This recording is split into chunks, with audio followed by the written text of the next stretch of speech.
Nas eleições deste ano, o índice de abstenção, brancos e nulos em Mato Grosso totalizou 29% dos votos, ou seja, quase um terço do total de eleitores não deu voto a nenhum candidato aqui no estado. Mato Grosso ficou ainda acima da média nacional, que foi de 22,9% dos eleitores não comparecendo às urnas.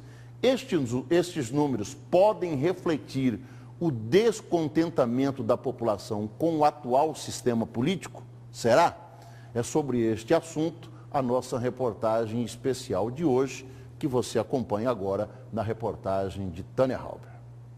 Considerado uma das maiores conquistas do povo brasileiro, o voto sofreu inúmeras alterações desde a elaboração do Código Eleitoral em 1932. Hoje ele é secreto e obrigatório. Por meio dele é possível ao cidadão escolher as pessoas que o representarão na gestão do Estado ou do país. Mesmo assim, em todos os pleitos, são milhares os eleitores que deixam de votar. Nestas eleições, 19% dos brasileiros não compareceram nas urnas no dia 5 de outubro. Em Mato Grosso, este índice foi ainda maior, chegando a 22,9%, o equivalente a 501 mil eleitores. Além das abstenções, outra parcela foi até as urnas, mas decidiu anular o voto ou apertar a tecla em branco.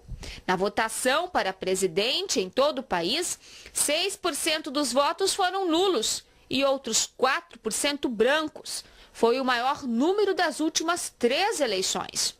Em Mato Grosso, o maior índice ocorreu na eleição para senador, na qual 10,69% dos votos foram nulos e outros 9,80% brancos. Somado aos faltosos, tem-se um montante de 846.973 eleitores que não quiseram votar em nenhum dos candidatos ao cargo, número que superou até mesmo o total de votos do primeiro colocado. Para governador, o percentual de abstenções, votos nulos e brancos chegou a 36,57%. Para deputado estadual, 34,93% e deputado federal, 36,68%. Anulei alguns votos e votei para alguns. Por que o senhor anulou os votos? Porque a gente já conhece o serviço de alguns candidatos que a gente tem, né? Então eu não concordo com o serviço dele, então não tinha outra opção a não ser anular, né? Votei em branco num candidato. Por quê? Porque eu não sabia o número. Anulei para governador. Porque os candidatos a governador para você não estavam contentos? Não. Nas ruas, o sentimento de exclusão do processo democrático é tão grande que até mesmo quem votou tem a certeza de que o voto foi em vão, antes mesmo dos gestores eleitos começarem a trabalhar. É porque não está acreditando mais, né, nos políticos, né? Político agora está feio. A senhora ainda acredita? Não, eu não acredito mais. Para o movimento de combate à corrupção, assim como os protestos ocorridos no país em 2013, quando milhões de brasileiros foram para as ruas. Saúde, educação! Que não é um movimento orquestrado, não. É o povo que está com a batuta na mão. Estou orgulhoso e estou emocionado de ver isso aqui. Esta é mais uma demonstração do descontentamento com o atual sistema político, em que os cidadãos se sentem cada vez menos representados pelos seus governantes. A Constituição dá a regra e a gente vai agir em conformidade com o que a regra apresenta. Mas o problema é que a Constituição ela é garantista, ela dá direito à moradia para as pessoas, ela dá direito ao trabalho, a um salário mínimo decente, para que ela tenha a condição de viver dignamente, ela dá escola para as pessoas, ela dá tratamento adequado para jovens, tratamento que merecem os idosos. Só que as políticas públicas estão em completa desarmonia com o que diz a Constituição. E aí você vê toda a manifestação das ruas, as pessoas indo, dizendo que não querem mais ser representadas pelo sistema político, dizendo que a política pública que é apresentada não é aquela que ela deseja e que é necessário, e os políticos vêm no processo eleitoral e fazem exatamente contrário ao desejo da população. A gente entende que esse índice absurdo de não comparecimento significa um completo descrédito do sistema partidário eleitoral. E não foi apenas na hora de votar que o eleitor demonstrou a sua insatisfação. Nos meses que antecederam o dia 5 de outubro, inúmeras manifestações também ocorreram pelas mídias sociais, passando de brasileiro para brasileiro, seja pela internet ou pelos aparelhos celulares, mensagens de insatisfação e também de protesto. É a campanha que deixa as ruas e passa para as redes. Não se pode negar que há um sentimento generalizado de descontentamento da população geral, especialmente do eleitorado, com relação à política, ao processo político no Brasil, sem qualquer personalismo, independentemente de quem esteja ou não no poder. Porém, não se pode negar, por outro lado, que houveram dois tipos de manifestação.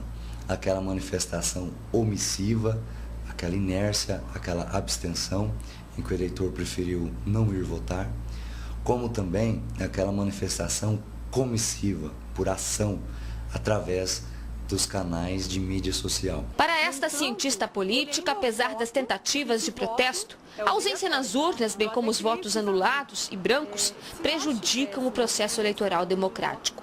Isso porque ambos não são computados, ou seja, não interferem no resultado final, mesmo que representem mais da metade do total de votos. Além disso, quanto maior o número de votos nulos e brancos, menor a necessidade de votos válidos para eleger um candidato. Temos um quadro hoje em que o cenário nacional aponta um número de abstenções aproximando aí 20%. Somados nulos e brancos, nós temos quase 30%. 30% é um quantitativo muito grande de eleitores que, de alguma forma, se anularam do processo eleitoral. E no que isso impacta o resultado fim? Em nada, porque são os votos válidos o que conta necessariamente para a escolha de um político. Dentro da nossa estrutura eleitoral, votar nulo, votar em branco, são votos não válidos. Ou seja, esse voto não válido, ele não vai computar, ele não vai mudar o cenário daqueles que foram votos válidos. Ela lembra que, assim como o voto, existem ainda outras formas de participação popular que podem contribuir para um processo político mais justo. Mas também nestes casos é cada vez menos expressivo o envolvimento da população. Nossa democracia é somente o voto? Não. Tem essa participação política, esse protagonismo do eleitor, esse protagonismo do cidadão. Como que se dá esse protagonismo? É participando das discussões. Nós temos hoje as audiências públicas que acontecem nas câmaras, que acontecem nas assembleias. Nós temos os portais transparências todas que estão aí elucidados, todas as contas públicas. Nós temos hoje os meios de comunicação que eu acho que têm sido muito ricos nessa informação para o cidadão. Então, é importante que esse eleitor se utilize dessas ferramentas para acompanhar como está essa política local, como está esta política nacional, para que ele, de fato, tenha condições de cobrar mudanças efetivas. Porque senão, nós vamos às ruas em 2013, nós vamos às ruas em 2014, às ruas em 2015, e o objetivo fim, que é de um ímpeto de mudança, ele não vai acontecer, porque não se tem uma clareza do que de fato se quer. Talvez seja com esta consciência e esperança de transformações que a maioria do eleitorado, mesmo desacreditada, continua votando e não desiste de um Brasil melhor, fazendo valer assim aquele conhecido ditado de que o brasileiro não desiste nunca. Tem que tentar mudar o Brasil, né? Votando. A única maneira que tem é essa. Nós temos que acertar uma hora, né? Porque do jeito que tá difícil, viu? Vamos ver se a gente consegue mudar, né, esse país com voto consciente, sem vendas de voto, sem compra de voto, e um país consciente.